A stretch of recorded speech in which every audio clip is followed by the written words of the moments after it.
unbounded delight. In March of 1828, Edward Hunter, who was a prominent businessman of Delaware County, Pennsylvania, he was also a city councilman. He was appointed as an escort for Marquis de Lafayette on his memorable tour of the county in 1824, and he was a man of influence. Bought the place in 1828. So from then on, it was Edward Hunter. Edward Hunter, when he came, he added, you can see on the building, where he added 2 rooms, or added to the building. When the prophet Joseph Smith came here, Mr. Hunter let him use the bedroom of a new addition, and it's known as the Joseph Smith bedroom even yet.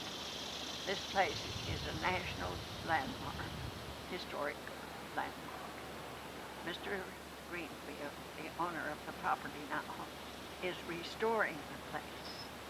And it's, as you see, as you go through it, very extensive, very meticulous restoration going on. He's not replacing the floors. He's sanding those original floors, hand sanding them down to usable. He is replacing many things. He said to me the other day, he said most people would have just turned it into a junk pile. But because of its historic value, I'm restoring it to the best that I can. And as you go through it, you'll see that the best that he can is certainly marvelous. December 1839, on his way to Washington, when he returned from Washington. Who was that? The prophet, Joseph Smith. And he was here again in January of 1840. Apparently he was here other times because Mr. Hunter said that every time he came, he stayed at Mr. Hunter's place. How did he know Mr. Hunter? We'll go over to this little church in a few minutes. When Mr. Hunter bought the place, there was a little log schoolhouse on the property. It burned down, and the neighbors requested that he rebuild it. So he financed it himself, and instead of building a log schoolhouse, he built it of stone, a story and a half, and turned it into a little church with this stipulation that as long as people, any denomination, any church group could use it, but if any group were ever denied the use of it, it would never be available as a church again. When the Mormon elders came and wanted to hold a service here, some of the people in the vicinity objected and even threatened bodily harm. When Mr. Hunter found out about it, he reminded them of this stipulation, that if those elders couldn't meet here, no one else could ever meet again. And he went to the meeting. A meeting was held, and he went to the meeting and was very much impressed. And the thought kept running through his mind: what is there about these Mormons that I'm so mindful of? And according to his record, he prayed about it and received a manifestation. A very brilliant light came above the door of his room. And from then on, he was, you might say, converted. And he was baptized in Marsh Creek, down through here. That's right. We passed a bridge coming down over, and that's Marsh Creek, and it runs down here into a reservoir. Was baptized. He sold his property afterward and moved to Melbourne. And as you know, he became the third presiding bishop of the church. And so it was that trip to Washington, D.C. must have been the one that we read about where he went to ask the president for help. That's the one. So we stopped here on the way. And you read in church history that he stopped and preached in Chester County. And this This is it. Well, that's great.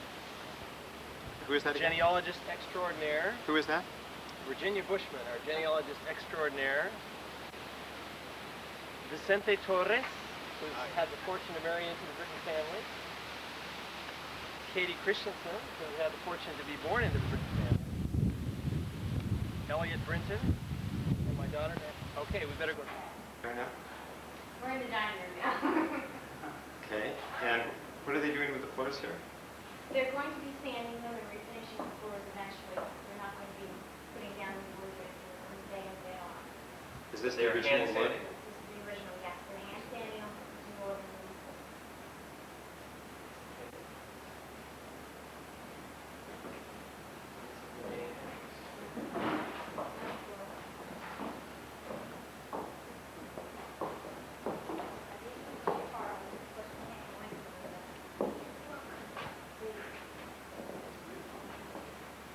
Oh, that he was working with.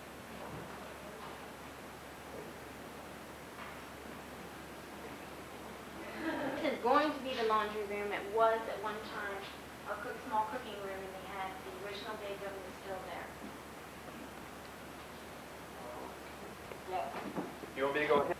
This is the back stairway that we're going to go up now? The room that Joseph Smith stayed in was in the back of the house? Yeah, it was in the new and put it in the bedroom Upper bedroom, of the new part of the house. Okay. And this is probably then the room in which Joseph Smith stayed on at least 2 occasions and probably several others. Very interesting.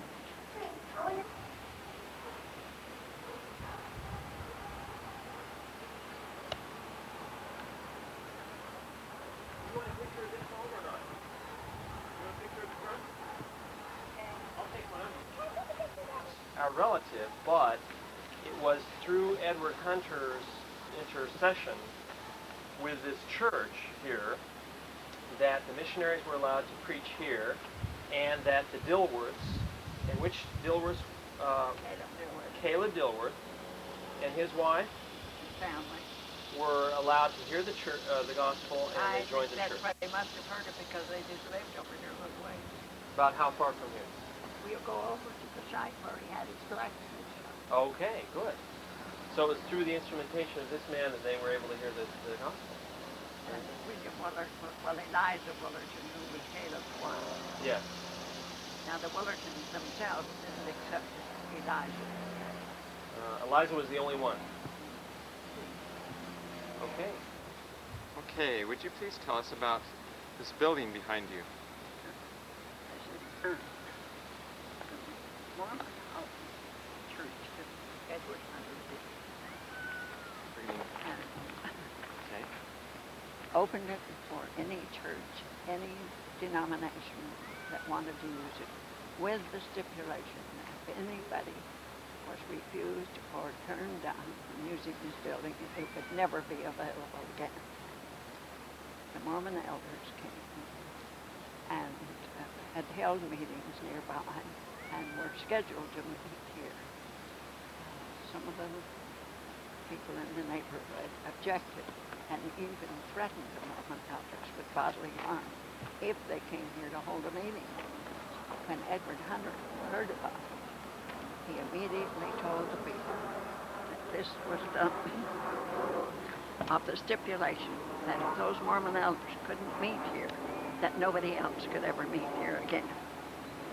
Edward Hunter was so curious about it, or so interested, he came to the meeting and was very much impressed with the meeting, and then had quite an interesting manifestation about it, and later joined the church. And it was here in church history, you read in church history in the church, any part of church history, and you read where the prophet Joseph Smith came and held meetings in Chester County. This is the place. And why is it called Mormon Hall? I don't know who gave it that. pastor name it goes by, Even today. even today. Or seminary. This is the Wallace Township. And it was probably, when it was a log cabin, it was probably Wallace Seminary. Because those are the years it was built. And it was after that Mr. Hunter built this stone building. So he might have put that in there as the original, from the original. Was the stone building built in 1828 or the wood one, or do you know? Well, Mr. Hunter just bought this place in 1828, and I don't know whether he built it that year or not. I see. I don't know the spring building. So that might have been from the original, or it might have been put on with this It building. looks like an inset, so it could have been from the original. This is looking down Devereux Road, and at this corner, where we've stopped for a moment, is where Caleb Dilworth had a blacksmith's shop. Virginia was telling me on the way as we were driving here that there was nothing at the site, and in fact nothing to mark the site except that she had spoken with the county historian who had pointed this out to her. She said that she came here in on a March day, and the leaves were not yet out, and it looked quite different, so we had a little trouble finding it. But this is on Devereux Road, and the cross street here is not marked, but I suppose one can find it. His Caleb Dilworth's home apparently was elsewhere, but we don't know where it was. Okay, we are now just west of Highway 100 on Milford Road at the Euclid Meeting House, which is right here. And in just a moment, Meeting, one of the early Quaker meeting houses in the area, and served as Euclid, Lionville, Wallace Township, I guess for many years. But since 1900, it has not been used for a meeting house. It was, I asked a lady the other day when we were here about it, and she said the people all moved away or there just was no activity. So they turned it, the city took it over. And did any of our ancestors live around here? And Caleb Dilworth lived here. The Willertons lived here, but they were not Quakers. so who would have gone to church here? The Caleb Dilworth family would be the ones that attended church here. And about when would that have been? Well, that would have been any time from about 1820 to 1840.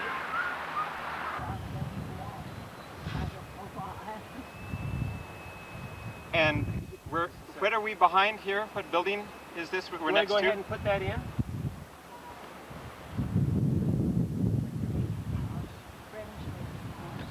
And the burial ground.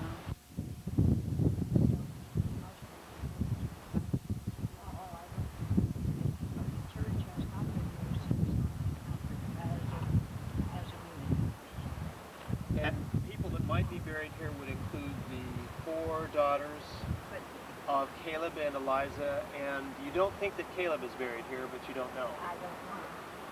He was living in this area when he died, and he was still a Quaker. Now, start at the beginning. What is this? The Dilworth Inn and the Dilworth store. Built by? Built by James Dilworth. Great family. And? During the Revolution, Dilworth. Washington and his army came and stayed with him on their way down here to the Rand. And stayed for several days, and then they moved on to Bradford. The next day, General Bradford, an English general, came with his army. And they built a wooden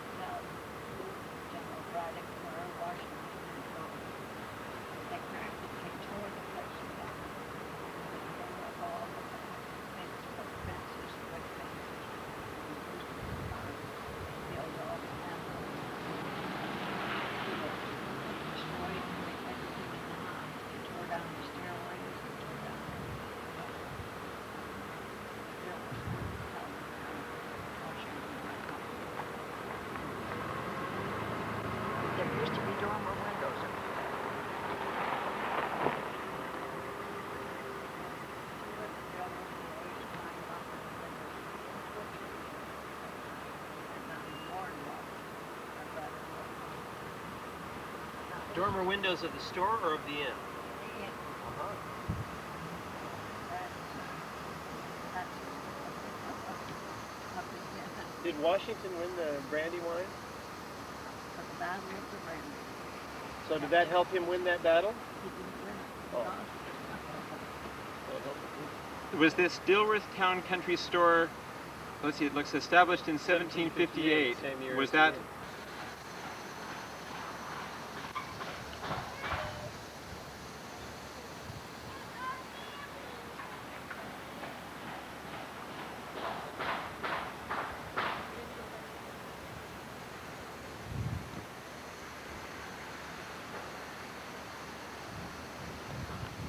okay, we're now going to go inside the Dilworth Town Country Store.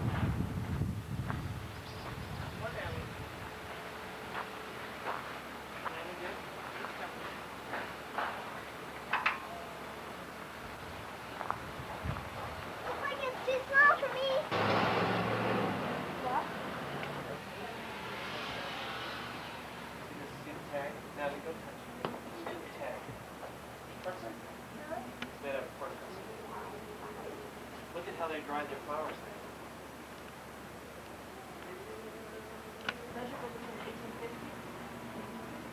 And that would be when? Yes, this is. So that's after his time, isn't it? Candy, it's like candy home. Yeah, I'll start. I wonder if it's hard. How much is it? Mom. That's the business card at the Dilworth County Country Store. And on the back, there's the map where it's located on Brinton Bridge Road and Old Wilmington Pike. Across the street from the Dilworth Town Inn is the old Dilworth House. Now the old part of the house, which is just the front left-hand corner, not even the entire part of the house there that is the white stucco, was the old Dilworth House built in 1699. Virginia doesn't know who built that house, but it was probably either the father or the grandfather of James Dilworth, who built these other two buildings across the street. This sign right here, street sign, says Brinton's Bridge Road, and this is still at the corner where the Dilworth Town Inn and Store. From a distance, this is the Brinton 1704 home, and we are now coming up to it. Here we are meeting the guide. And there's the home. Shake hands again. Now look at your daddy. This is I'm her Oh, uncle. cool. Oh, cool. And your name? Sam, Brinton. Sam Brinton. Okay. And are you our guide this afternoon? I'm on duty alone. I got a helper, but not a regular guy. Great. So.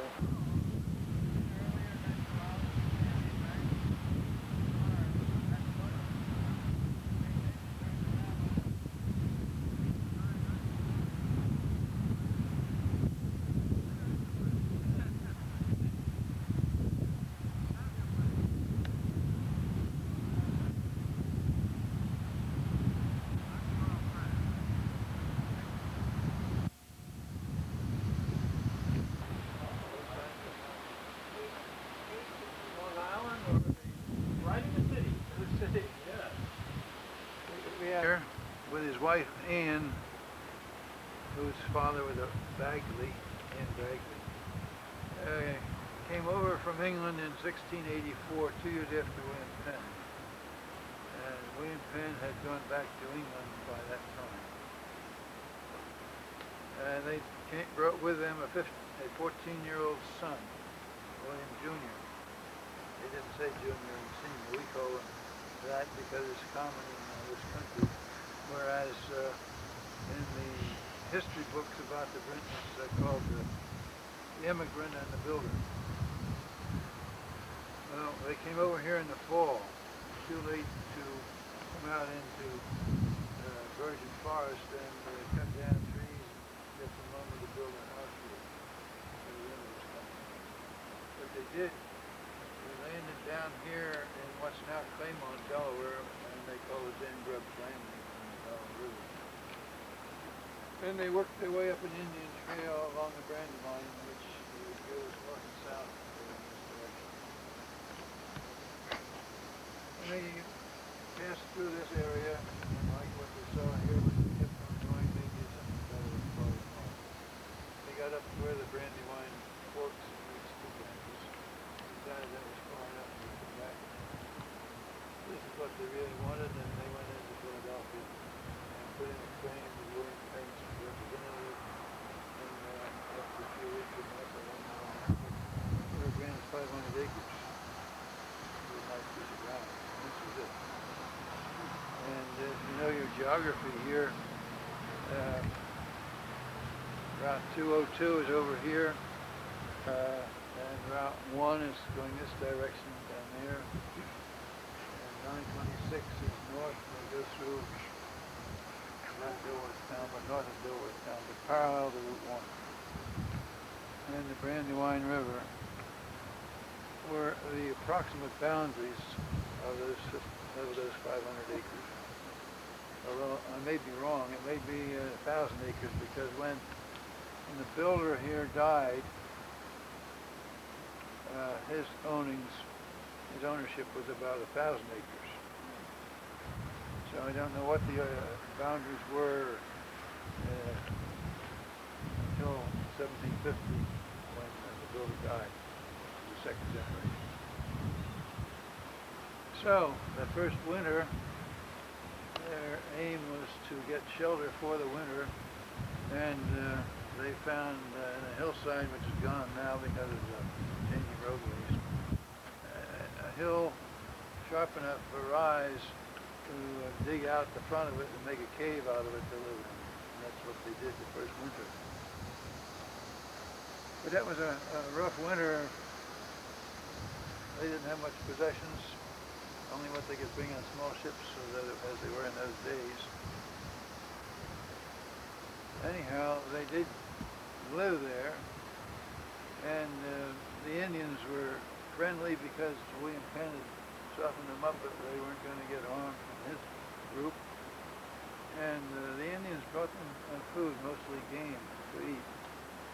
And then the next spring, they did cut trees down here and built what they call a plank house in this what's now cornfield on the far side of it.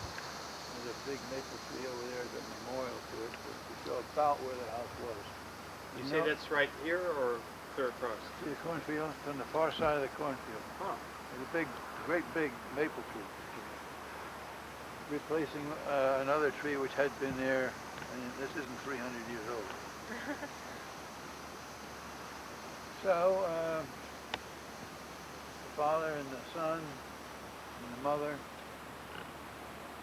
lived there until 1690. He got married at age 20. And the new wife, went in with the parents, and they had, there was 5 people. So the children started coming. And they had 4 children in that house before it got too tight. 10 or 8. The marriage of 1690 was followed shortly by parents, grandparents, whatever, second generation. First generation parents died. And the son got title to the property, William Jr. And in 1704, they had so many kids over there that they needed a bigger house, and they built this. And it wasn't long till 2 more kids were born here. They had 8 people again in this house. Do we know how long it took them to build the house? No. Do we know if he had professional help in building the house, or if he built it himself, or had family or friends helping, or I what? think he had it built. He was a farmer. He was also got into politics and was appointed to this and that in some authoritative jobs. Some of it was local jobs, and some of it was bigger jobs, a bigger area than just local. That's about the early history. There are a few things in the house which are original, at least they belong to the original immigrants. And I'll point those out to you as we go. I also point out to you the things that are rare in the house, whether it's furniture or just things that are unusual. Like this house in itself is unusual because it's built of fieldstone, and its history has been such that it's well worth telling you as we go on. Now, if you'll come in and register in the registration book inside here. Oh, yes. Not to their house, but to their hospitality. Yeah. What are some of the things that we see here on this table? There are pictures of the house, and all. Like, is this up here is a picture of the house? Yeah, it's a sketch, Uh-huh. and we use that same sketch for publications, Mm-hmm. postcards. And these 5 cards are interior pictures, and those same pictures are all in this book. The book sells for $1 plus tax. And these same pictures, which are in color, are in here in black and white. If you want some. And this right here? This is the reproduction of the coat of arms, which is the frontispiece in the Brinton genealogy, which is published about 1923. Okay. As a matter of fact, I think we have a copy of that at home. I want each of you to take home one of these. Make sure each one gets one if they want it. That's what it looks like just before we took it apart. Tell us again about this picture. Who took this and when? My father, Clement Starr Brinton, took the picture in the late 1940s. Well, you were standing next to him, huh? Yeah. And that was the appearance of the house before it was restored. But This is 1880 the here. right word, because the name wasn't Brinton. Right. He was a farmer who lived around here and wanted to move into the Brinton house Okay. and take it over the farm. So, I'm sorry. Go ahead. They made this into what was modern style of 1880. Uh-huh. They took out every window. Mm-hmm. They took out every door, every partition. They took out the stairs, Oh, wow. all but the stone walls.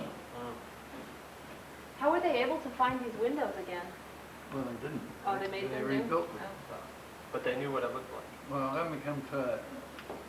Time's running out. Look at the windows. They put in modern up and down sash, which are still modern. In many cases, they're not, Yes. not casement windows. They put on a porch on 2 sides, this side and that side. They painted everything white. Oh, there was nice stonework. They put in a gable in front and in back. They changed the chimneys. See, the chimneys should have been like this. That's what they were originally. Put in a whole new, put in some kind of a heating system, I would say. It's more than just fireplaces, but I can't be sure of that. And the 2 windows that were here, which were in there, are still windows, but they aren't that kind. They made those windows in the French doors out onto the porch. Well, that's enough to see that it really wasn't the same house over again. It was an inventory left by... Coming to it, Carl, I'm coming to it. All the family have been trying to match articles in that inventory so that we'll be back where In 1948, 49, somewhere in there, when This picture was taken. They had added on, I'm sorry, That's okay. they had added on this wing back here, going out in that direction. Of green serpentine stone, which is probably out of Brinton's quarry, which is not far from here, but it's been used up now. It's not being used now at all, except for a swimming hole. But that the rear extension matched up with the gable they put in the front in 1880, which I showed you in the other picture. And again, this being green serpentine didn't match up at all with a white painted house. And I don't think they ever painted it right. But it really made this into a big monstrosity as far as architectural things go. Part of it. In the back here, there is an extension on in the 1940s when this was taken. We don't know when that was put on. That's where the caretakers have lived. I don't know if he's mentioned yet. It's all walnut. Now we'll talk about the history of what's in the house and why. Francis and Deborah Brinton, my uncle and aunt, were antique dealers in the Westchester area, specializing in Chester County-made furniture, antiques. And almost everything, not all, qualified. It's a long shot, but much of what's in this house was collected by Francis and Deborah Brinton. And anything that they came across in their business that was as old as 1870.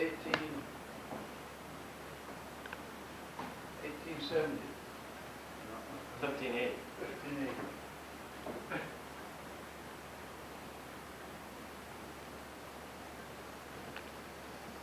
$1750 is what I'm trying to bring out. That's the year that William and his wife Yes, we'll be going up there. died. They left an inventory for tax purposes, obviously, but it was an unusual inventory because they listed it room by room, what was in each room and what type it was. Are we talking about a settee or a cot or how many chairs or what kind of chairs and all that? It's all in detail in this inventory. So anything that was as old as 1750 when they died, and this room, but the grandparents never lived to see this house. So you're Right. telling a story about the family. I can't answer that. Yes, sir. Now, My room for these people. when the last child was born and made 8 in the house, whether this was one of the 8 beds or not, I don't know. Also, there were 4 boys in this house, and we don't know where they slept. Probably up in the attic. There's not a partition scar up there to show that they had any divisions of that big attic into anything else. And no heating system in the attic whatsoever, no fireplaces. The chimneys are there, but they're going right up in the basement up. Well, let's talk about the furniture. This is a pencil post bed. Pencil meaning that they put flats on it instead of being turned and around. But they could bump on that pretty often. So, we sent around word to all the family if they got any handmade linen, we can dye it in vegetable dyes that would have been used in 1750. And that's what we got. The little doll's bed used to reside up on the top shelf over here.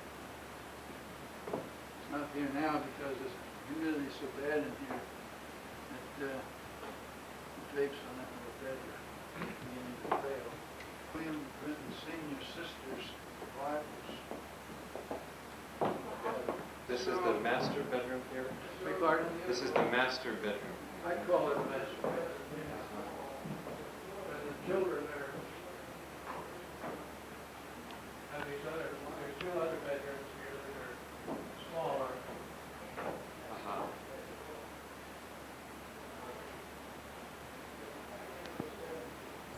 This is the field west of the Brinton 1704 home, where a silver maple was planted to commemorate the original home that William Brinton Sr. built here. Okay, what is this called again? Bradford Friends Meeting. There's the Bradford Friends Meeting House, where Caleb Dilworth and whom?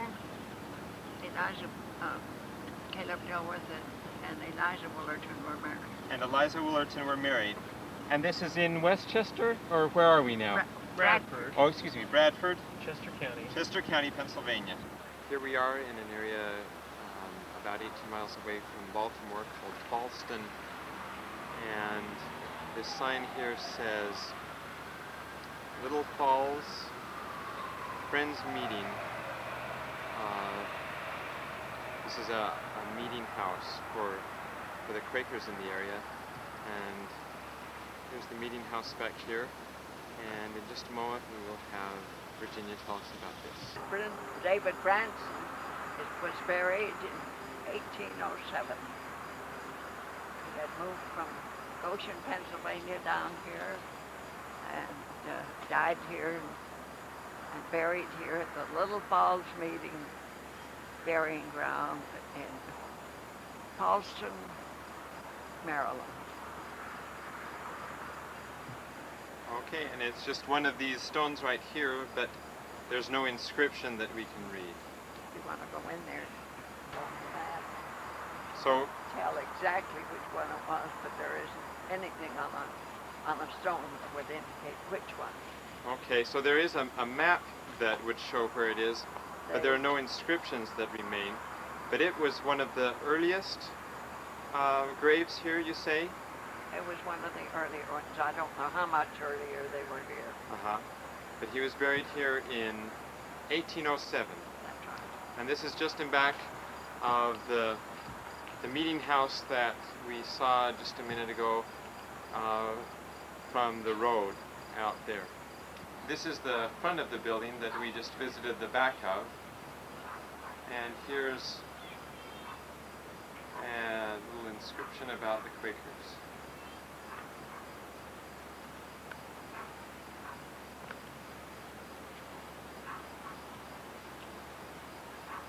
This is the place I have it from.